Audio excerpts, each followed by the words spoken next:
Hi everyone, welcome back to Crochet Rocks. Tracy here, and in this little tutorial I'm going to show you an interesting way that you can crochet with this weird looking yarn. It's King Cole Yummy, which is very much like James C. Brett Flutterby but a little thicker, and the Funny Yummy, which as you can see is very, very odd. Now I've used this yarn, I made a blanket and a scarf, and then I started to play with it and see what other things that I could do with it. So I don't have a whole skein left, I have lots and lots of offcuts, but this is kind of what it looks like. It is a King Cole, this is this yarn band, I've lost this one. It's called Yummy. Now it's 100-gram ball, and it's 100% polyester, 131 yards, 120 meters on each ball, and it's machine washable, 40 degrees.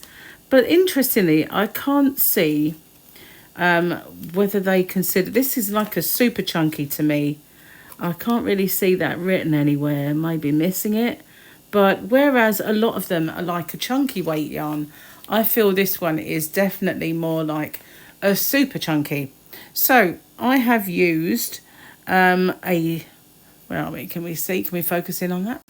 Sorry, I went to get my glasses. It's a 6mm crochet hook, and all I did with the main white colour was make a little swatch to show you of, let's move these out of the way, of UK double crochets, which are single crochets in the US.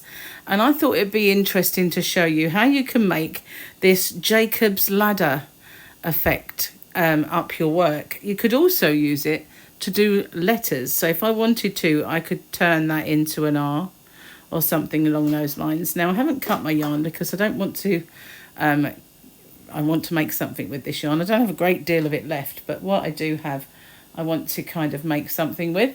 So I just need to find my little offcut that I was working with, and I will show you how to do it. So Funny Yummy consists of lots and lots of little loops, and that's what we're going to be working with.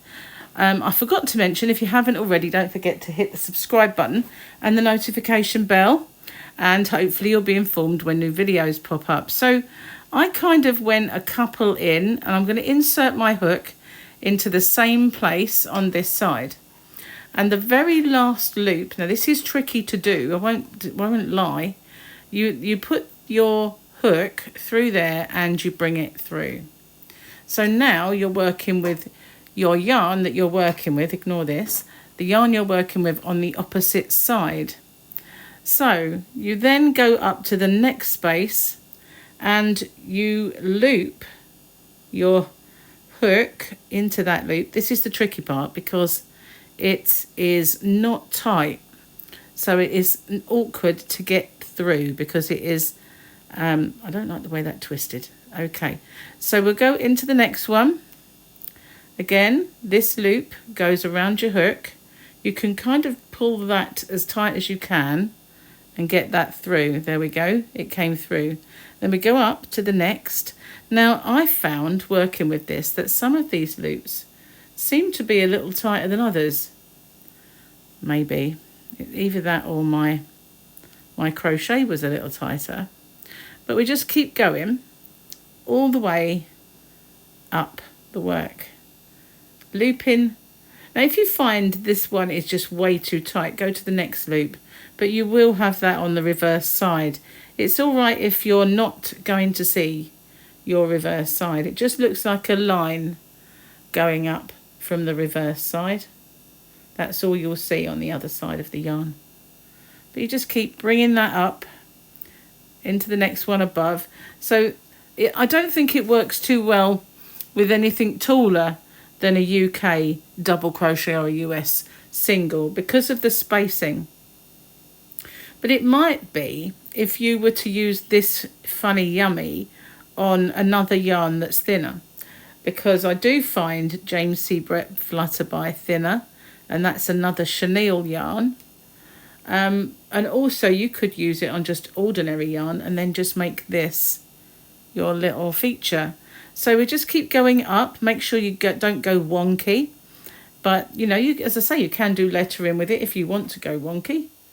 But then you just pull those through. But the trick is to hold this quite firmly in this hand, so that when it helps to put it on the loop, you can hold that tension and then you can ease it through.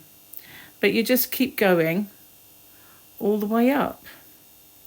So I did use this yarn, as I said before, but I did crochet with it rather than knit, although I guess it is what you might class as more of a knitting yarn. And I made it so that it was loopy. It was a scarf and a blanket that I made, and I wanted I wanted it to be loopy without having to make lots and lots of loops. So I used the yarn to make those loops. So what I did to finish off was just to bring my hook through, grab that loop and bring it through. And then it's in the other side. And then what I did then was, once I'd got my loop, my yarn that I was working with, I can cut this off, it doesn't matter. Can cut that one, it's only a little off cut, and then I just grab that and bring it through there, and you can then sew that in as best you can. It's hard to get through because I used a loop, but there we go. That's what I did on this side. There was no loop, so I just pulled it through. But you can secure that on the other side. I think I went one more, but I think that's quite cool. Now all of these do look a little different, but you can then tease them to be equal. There's a little tuft. They do lose tufts, these yarns, all of the chenilles, if you're when you're working with them. You can use your hook just to make it, tease these to be kind of more open, because as you've been crocheting, you've probably pulled them a little tight, but you can open them up a bit more so that you can see the definition of the two loops, and you can make it into a Jacob's ladder, and that's quite effective. If you were doing that on something on a border, or if you were striping a blanket and then you were doing a border of this colour, I think that looked quite nice. But I just thought I'd get on and show you the little trick that I'd learned with this really bizarre looking funny yummy, which so many yarns that they market for knitters, but then, you know, what do we do with them if we're crocheting and we want to give them a try? So I thought I'd show you that one. That's one little use for it.